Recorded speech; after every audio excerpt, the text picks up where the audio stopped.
Assalamualaikum warahmatullahi wabarakatuh. Alhamdulillah, wassalatu wassalamu ala rasulillah wa ala alihi wa sahbihi wa mawalah wa la hawla wa la quwata illa billahi wa ba'du.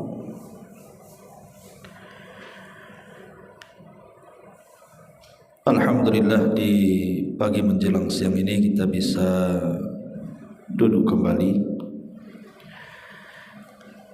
dan meneruskan kajian kita, masih membahas dosa-dosa besar, dan kita masuk pada dosa besar yang ke-66,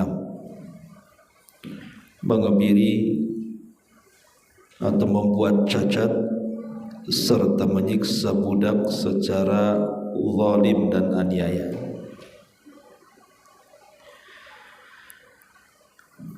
Ma'asyiral muslimat yang dimuliakan Allah Subhanahu wa taala, bab ini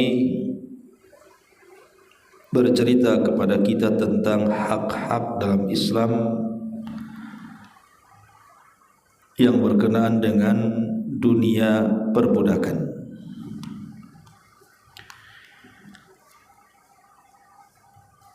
Bahwa Islam mengajarkan kepada kita agar kita senantiasa berlaku kasih sayang kepada siapapun, hatta kepada binatang sekalipun, apalagi kepada manusia, walaupun mereka orang kafir, selama kafirnya tidak memerangi Islam. Karena banyak tuduhan-tuduhan yang dilontarkan kepada Islam seputar perbudakan ini, seolah-olah kemudian ketika para ulama membahas tentang masalah bab perbudakan dalam kitab-kitab fikih kita dari berbagai macam madhab, kesannya bahwa Islam itu masih memberlakukan adanya perbudakan. Padahal Islam itu sangat memerangi perbudakan. Adapun para ulama ketika membahas itu bicara soal adab dan soal hukum. Karena kalau kita melihat ajaran-ajaran Islam ketika bicara soal perbudakan, bahwa perbudakan itu kenapa sampai ada, itu sebabnya cuma satu saja: orang kafir yang menjadi tawanan perang, tidak ada yang lain. Jadi kalau seandainya orang-orang Islam perang melawan orang-orang kafir, kemudian orang Islam berhasil memenangkan peperangan, kemudian menawan orang-orangnya, maka hanya itu penyebab dalam Islam adanya perbudakan, sebab kekufuran.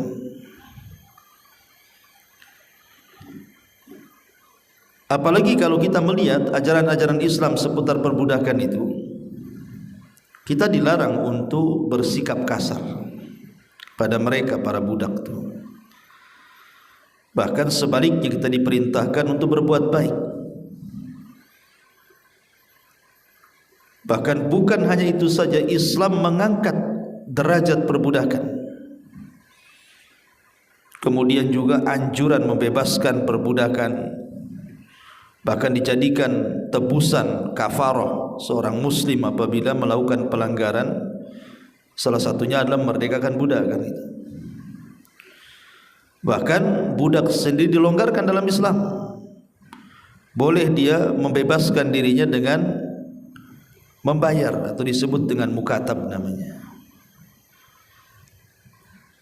Dan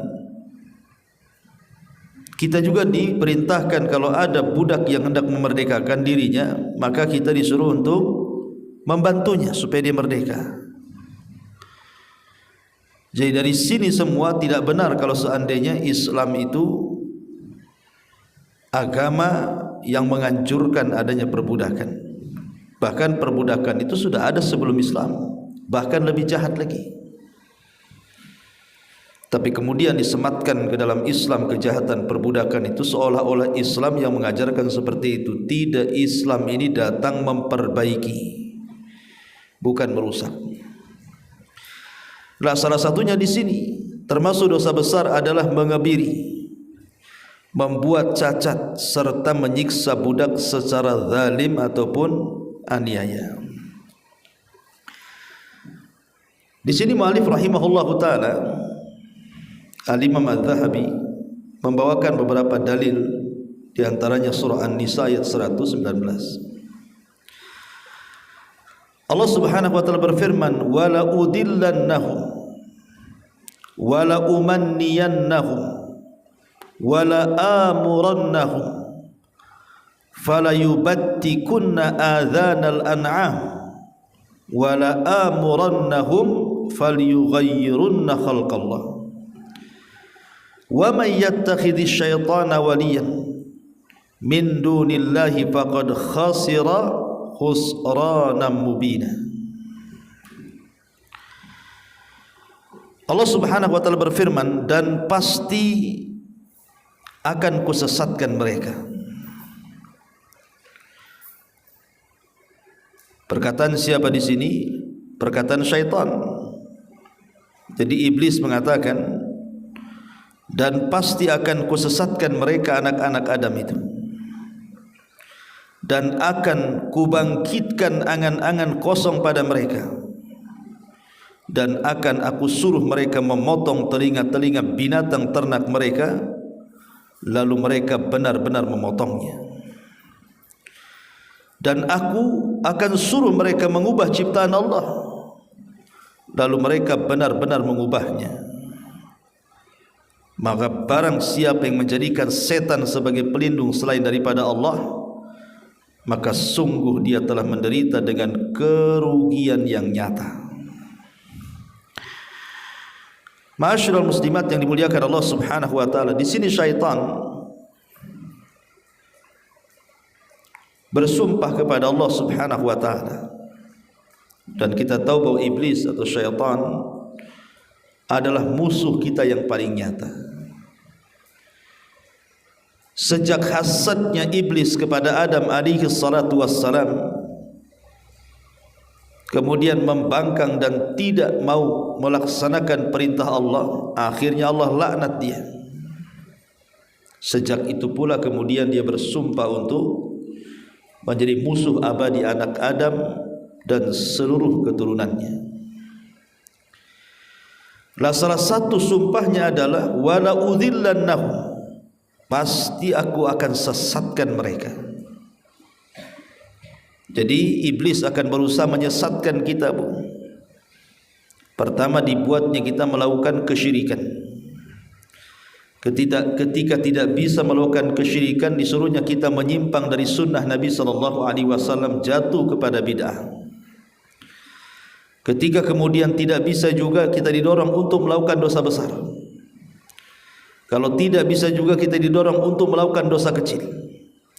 Kalau tidak bisa juga, kita didorong untuk melakukan hal-hal yang tidak ada manfaatnya, atau didorong untuk meninggalkan yang afdal dan melaksanakan yang tidak afdal. Begitulah langkah-langkah syaitan dalam menyesatkan kita. Makanya Allah mengatakan wala tattabi'u khutuwati syaitan, jangan kau ikuti langkah-langkah syaitan. Kemudian juga syaitan akan mengatakan wala umanniyannahum, dan akan kubangkitkan angan-angan kosong pada mereka. Lihat bagaimana iblis kemudian berusaha untuk menggoda anak Adam dengan cara apa? Dengan cara dibuatnya kita ini berangan-angan. Tulul amal namanya, panjang angan-angannya, seraya ingin ke langit tapi tak punya sayap. dibuatnya kita berangan-angan, ingin ini, ingin itu, macam-macam, akhirnya terlena dan lupa ibadah. Kemudian juga di antara targetnya adalah wala amurannahum falyubattikunna adzanal an'am, dan aku akan suruh mereka memotong telinga-telinga binatang ternak, lalu mereka benar-benar memotongnya. Ma'asyiral muslimin muslimat yang dimuliakan Allah Subhanahu wa taala, karena di zaman dulu, zaman jahiliyah, apabila orang-orang itu hendak mempersembahkan kepada berhala-berhala binatang-binatang ternak yang mereka miliki seperti kambing, sapi atau unta, maka mereka akan menandai itu bahwa ini binatang-binatang akan dipersembahkan kepada berhala ini dan itu dengan cara memotong telinganya. Berarti kalau sudah tampak itu berarti ini binatang persembahan, haram hukumnya. Tidak boleh kita memakan binatang yang dipersembahkan untuk berhala. Jadi mereka memberikan tanda kepada binatang itu dengan cara memotong telinga-telinga mereka. Kemudian juga wala amurannahum falyughayyiranna khalqallah, dan sungguh aku akan perintahkan mereka untuk merubah ciptaan Allah, lalu mereka benar-benar merubahnya. Sebagian ahli tafsir ketika memberikan catatan falyughayyiranna khalqallah, di sini dijelaskan Al-Hasan meriwayatkan dari Samurah bahwa Nabi SAW bersabda, sebelumnya sebagian ahli tafsir mengatakan bahwa yang dimaksud dengan mengubah ciptaan Allah adalah mengebiri. Jadi salah satu penafsiran para ulama bahwa yang dimaksud merubah ciptaan Allah Subhanahu wa taala adalah mengebiri. Dan ini sebagaimana dinyatakan oleh Ikrimah dan Al-Imam Al-Mujahid rahimahullahu taala, bahwa makna ayat itu artinya mengebiri. Tetapi kemudian para ulama menjadi khilaf pendapat soal hukum mengebiri binatang. Dalam mazhab Hanafi, tidak mengapa mengebiri hewan itu kalau terdapat manfaat bagi manusia, dengan catatan hewan ternak, kambing, sapi, unta itu kan hewan ternak, hewan yang bisa dimakan. Tapi kalau hewan yang tidak bisa dimakan, maka tidak boleh mengebirinya karena tidak ada manfaatnya. Inilah mazhab Hanafi. Dalam mazhab Maliki boleh dan tidak dimakruhkan mengebiri binatang yang dimakan dagingnya, karena terdapat kebaikan pada daging binatang yang dikebiri itu. Tapi mazhab Syafi'i beda. Jadi mazhab Syafi'i ini membedakan antara hukum kebiri binatang yang dimakan dagingnya dan yang tidak dimakan dagingnya. Jadi mereka mengatakan boleh melakukan kebiri untuk binatang yang dimakan dagingnya, tapi catatan ketika mengebirinya dia masih kecil. Kalau sudah besar tidak boleh. Tapi haram hukumnya melakukan kebiri untuk selainnya. Dan syarat bagi yang dibolehkan untuk kebiri itu jika tidak terdapat bahaya bagi binatang tersebut. Jadi kalau membahayakan ya jangan. Lah mazhab Hanafi sendiri atau Hambali sendiri yang terakhir, mereka membolehkan bagi mereka untuk mengebiri kambing. Karena Nabi SAW pun pernah menyembelih kambing yang dikebiri. Karena biasanya kalau kambing untuk hewan kurban itu apabila dikebirikan dia semakin gemuk, semakin besar, banyak makan sehingga akan lebih banyak lagi dagingnya. Makanya dalam mazhab Hambali boleh bagi mereka mengebiri kambing agar dagingnya lebih baik, dan dikatakan bahwa dimakruhkan melakukan kebiri seperti pada kuda dan selainnya. Jadi kalau kambing tidak ada masalah. Tetapi yang di masyarakat ini yang banyak biasanya kalau bicara soal hukum kebiri kucing kan Ibu ya. Biasanya kalau di masyarakat kucing-kucing itu biasanya supaya lebih sehat, lebih mencegah banyak keturunan sehingga repot merawatnya, atau ruangannya mungkin tak banyak sehingga kotor, bau dan begitu seterusnya. Akhirnya banyak orang-orang yang mengebiri kucing. Sebenarnya hukum mengebiri kucing itu boleh atau tidak sih?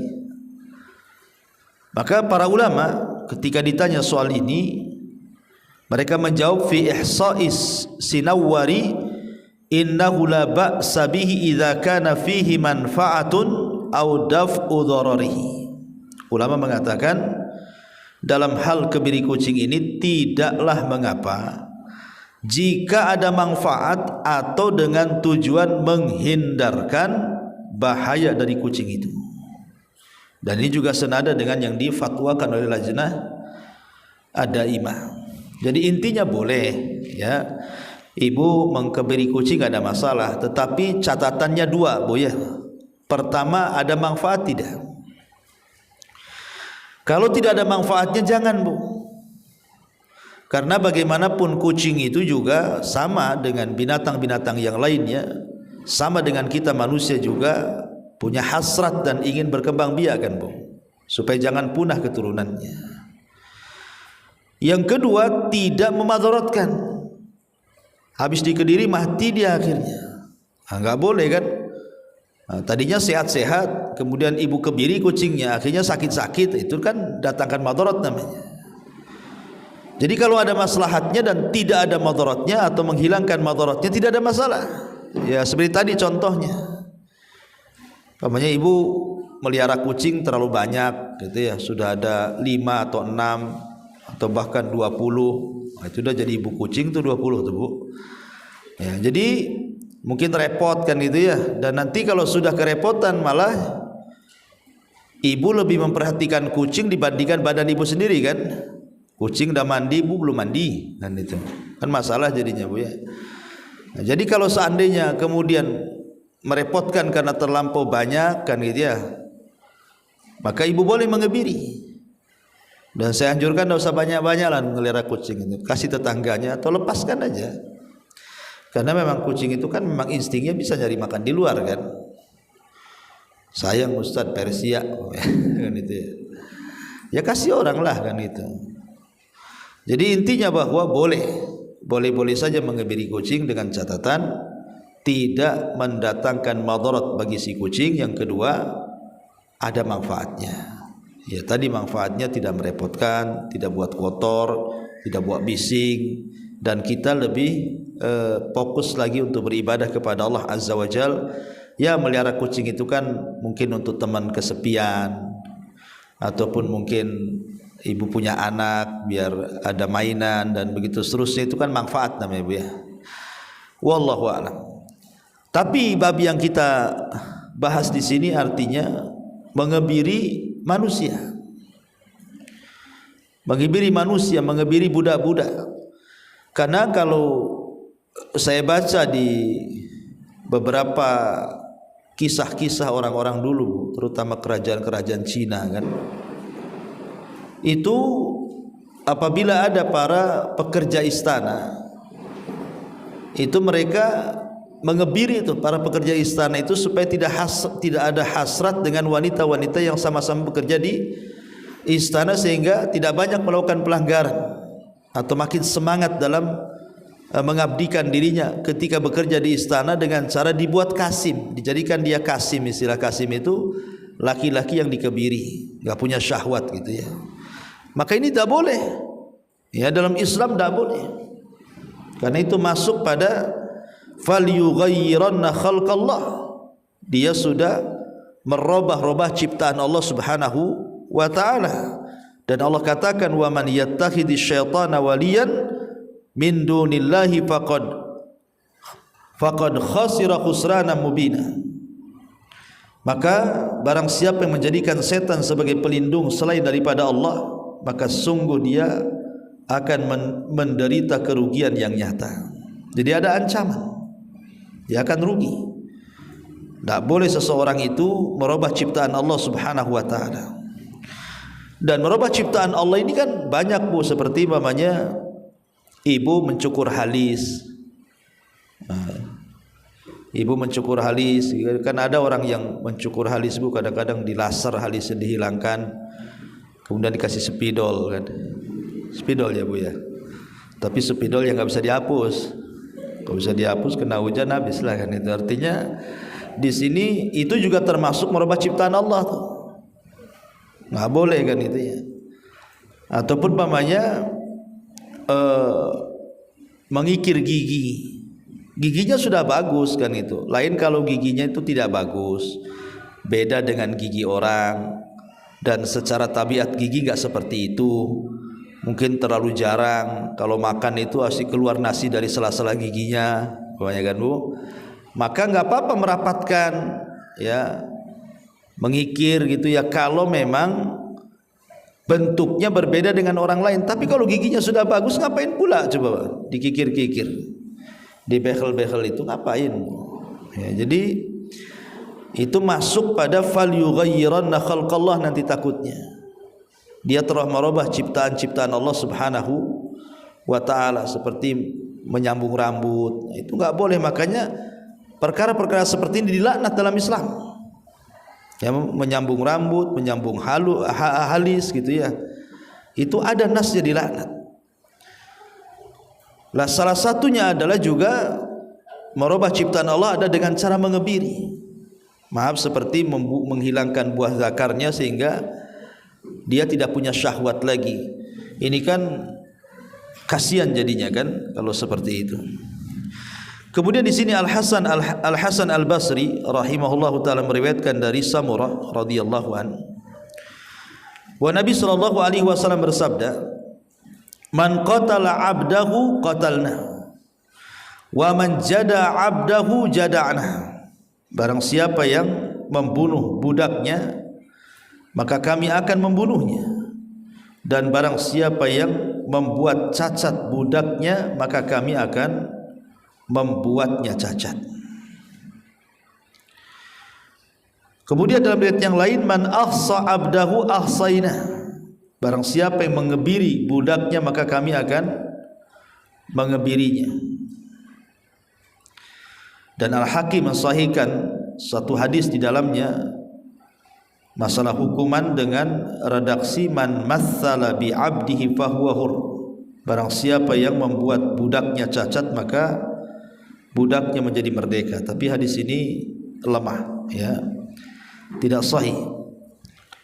Karena budak itu jadi merdeka kalau dia menebus dari tuannya. Memang ada di zaman Nabi SAW kisah Ibnu Mas'ud Al-Ansari radhiyallahu anhu ketika dia menampar budaknya. Kemudian Nabi SAW ada di belakangnya dan menegurnya. Kaget dia. Sejak itu dia tidak mau lagi menampar budaknya, dan sejak itu dia merdekakan budaknya. Ini menunjukkan bahwa budak itu menjadi merdeka pertama memang oleh tuannya dimerdekakan, atau dia membayar supaya dia bisa merdeka. Adapun hadis ini kan tidak semata-mata menyakiti hambanya, hamba itu sudah jadi merdeka kan. Tapi hadis ini dilemahkan para ulama. Dilemahkan para ulama. Kemudian di dalam kitab Sahih Al-Bukhari dan Sahih Muslim disebutkan, man qadhafa mamlukahu uqima alaihi al-haddu yaumal qiyamah. Barang siapa yang menuduh budaknya berzina, maka akan ditegakkan hukuman had kepadanya pada hari kiamat. Kenapa di sini pada hari kiamat, Bu? Karena di dunia kalau orang merdeka menuduh orang merdeka berzina, maka ada hukumannya di dunia dengan cara apa, Bu? Disebat sebanyak 80 sebatan kan. Itu namanya hukum qadful muhsanat namanya ya. Tapi kalau tuannya menuduh hambanya di dunia tidak ada hukumannya, tapi di akhirat ada. Ma'asyiral muslimat yang dimuliakan Allah Subhanahu wa taala. Tetapi khusus hukuman pelanggaran bagi seorang hamba, Bu, kalau ada budak melakukan pelanggaran, maka budak itu dia tidak dihukum seperti orang merdeka. Umpamanya ada budak berzina, ya. Kalau orang merdeka berzina kalau dia belum menikah,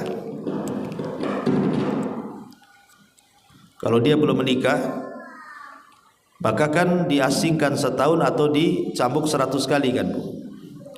Tapi kalau budak itu dia separuh hukuman orang merdeka. Jadi kalau 100 sebatan dia cuma 50 sebatan saja. Begitu juga kalau seandainya dia sudah pernah menikah, artinya kan kalau orang merdeka kan dirajam, Bu. Tapi budak tidak sampai dirajam karena dia separuh, ya, dia separuh hukuman orang yang merdeka. Kemudian di sini ucapan terakhir yang diucapkan Nabi sallallahu alaihi wasallam, as-salata as-salata ittaqullaha fima malakat aymanukum. Salat, takutlah kalian kepada Allah terhadap budak yang kalian miliki. Lihat bagaimana Nabi sallallahu alaihi wasallam sebelum meninggalnya berwasiat kepada kita jangan sampai meninggalkan salat. Ibadah itu kan banyak, Bu. Puasa, zakat, haji, baca Quran, zikir. Tapi Rasul tidak memilih ibadah-ibadah itu. Tapi Nabi SAW mengatakan as-salata salat, menunjukkan bahwa salat itu ibadah yang sangat penting di mata Nabi. Karena dalam kondisi-kondisi yang tidak banyak waktunya untuk memberikan nasihat, tentu dia harus memilih tema-tema yang sangat penting sekali, apalagi setelah itu Rasul tidak berjumpa lagi dengan kita, meninggalkan begitu. Makanya kemudian Rasul akan memilih wasiat yang sangat penting. Salah satunya adalah salat, yang kedua menjaga budak. Jangan melakukan kezaliman kepada budak itu. Ma'asyiral muslimat yang dimuliakan Allah Azza wa Jalla. Taib, sedikit kita bentangkan masalah perbudakan ini. Kita tahu bahwa tadi saya sudah katakan di muqaddimah bahwa Islam ini tidak sebagaimana yang dituduhkan kepada kita soal dunia perbudakan ini. Justru sebenarnya Islam ini sangat menghargai perbudakan. Bahkan di zaman Nabi SAW yang banyak masuk Islam di awal-awal itu justru para budak tuh.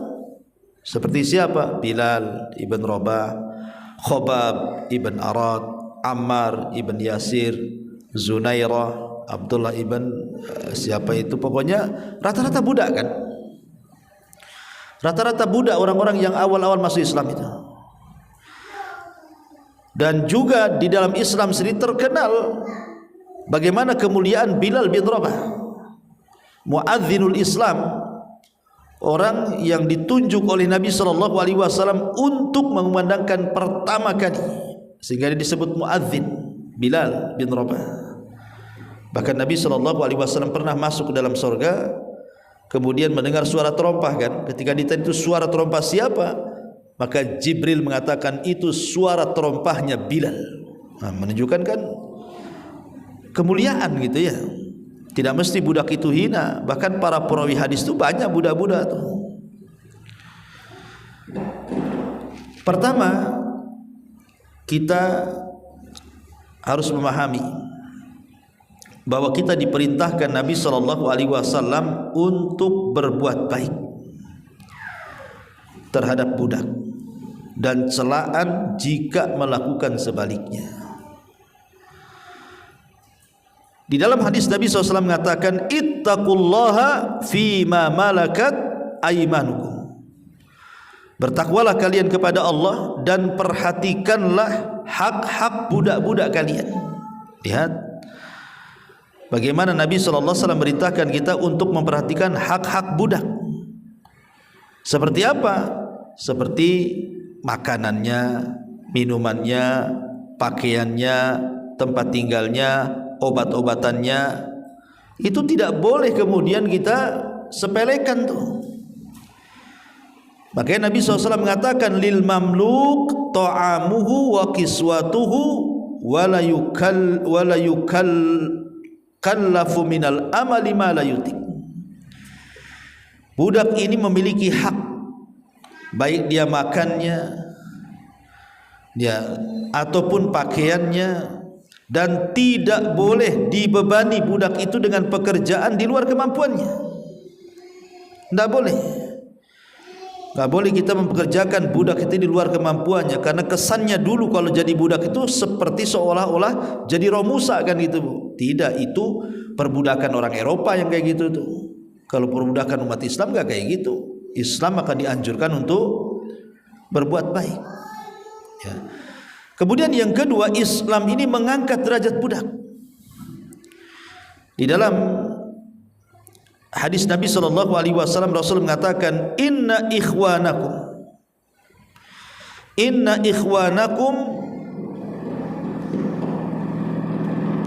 Kenapa ini?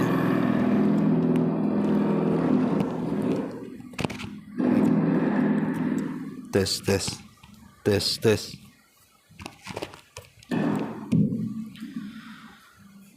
satu. Oh ya. Kata Nabi SAW, inna ikhwanakum khawalukum ja'alahumullahu tahta aydikum faman kanat akhuhu tahta yadihi falyut'imhu mimma ya'kul wal yalbashu mimma yalbas wala tukallifuhum ma yaglibuhum fa in kallaftumuhum ma yaglibuhum fa'inuh. Mereka para budak adalah saudara-saudara dan pembantu kalian yang Allah jadikan di bawah kekuasaan kalian.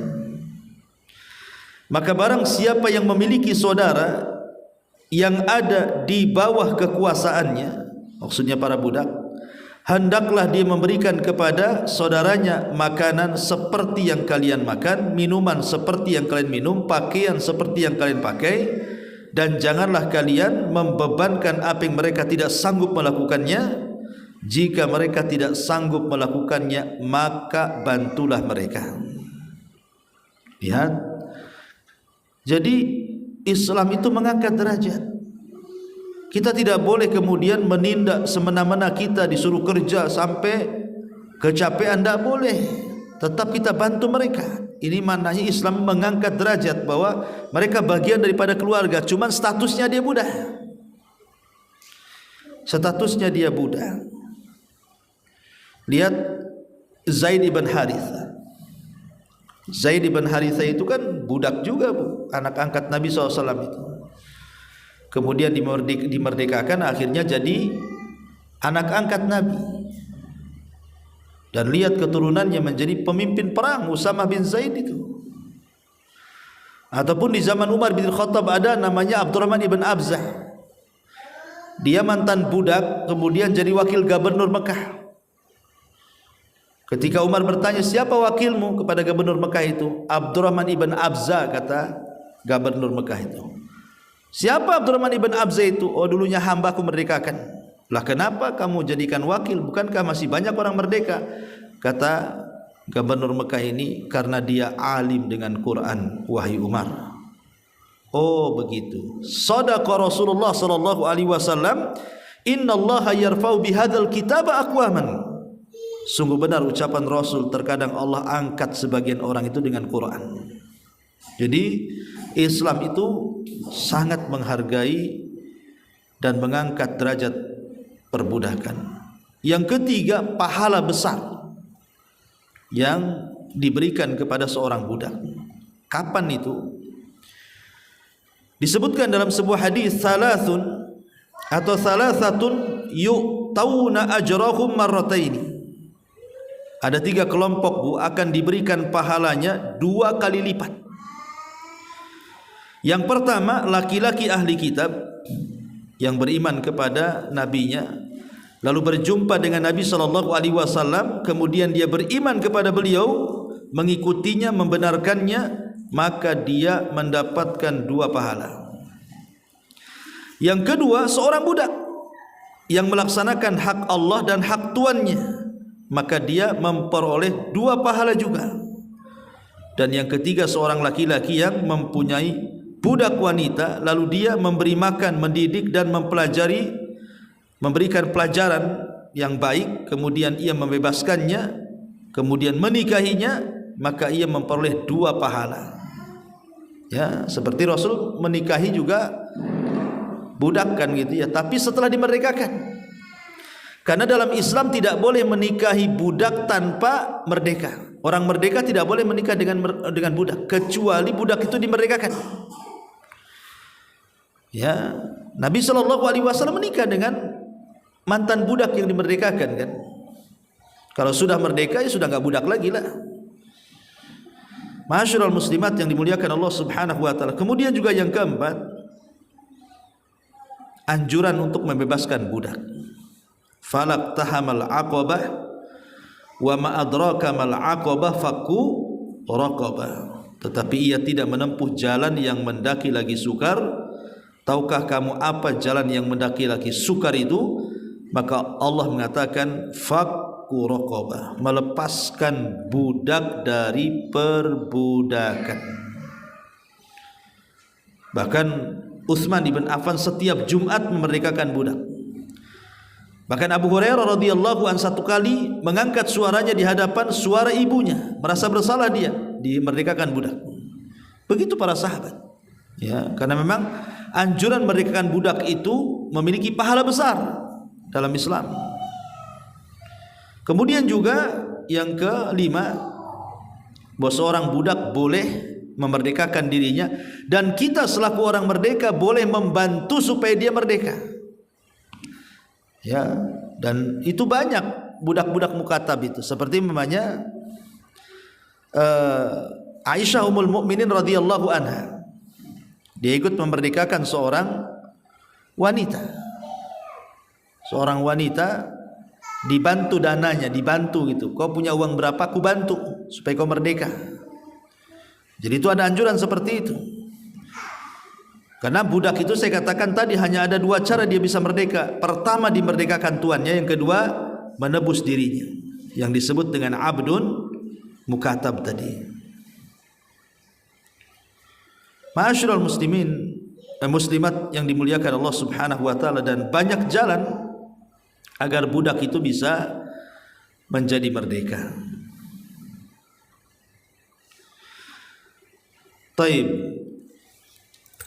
Lah di sini mu'alif rahimahullahu taala kenapa memasukkan mengebiri, membuat cacat serta menyiksa budak secara zalim dan aniaya itu bagian daripada dosa besar? Karena ada ancaman tadi, faqad khasira khusranan mubina. Kata Allah, dia sudah melakukan penderitaan dengan kerugian yang nyata. Kemudian juga man jada abdah jada'nah. Di sini ada ancaman dari Nabi SAW, siapa yang mencacati budaknya maka kami akan membuat dia cacat. Karena itu dalam bentuk kisos kan.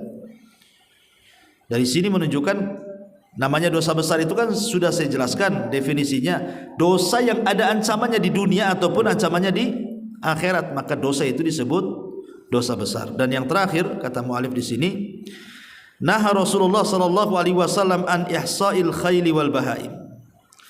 Nabi SAW melarang mengebiri kuda dan hewan. Tadi saya sudah jelaskan perselisihannya tentang hukum mengkebiri hewan. Wallahu a'lam bishawab. Ini ibu baca sendiri syarahnya. Kita buka tanya jawab saja. Silakan kalau ada yang bertanya. Kalau tidak kita tutup.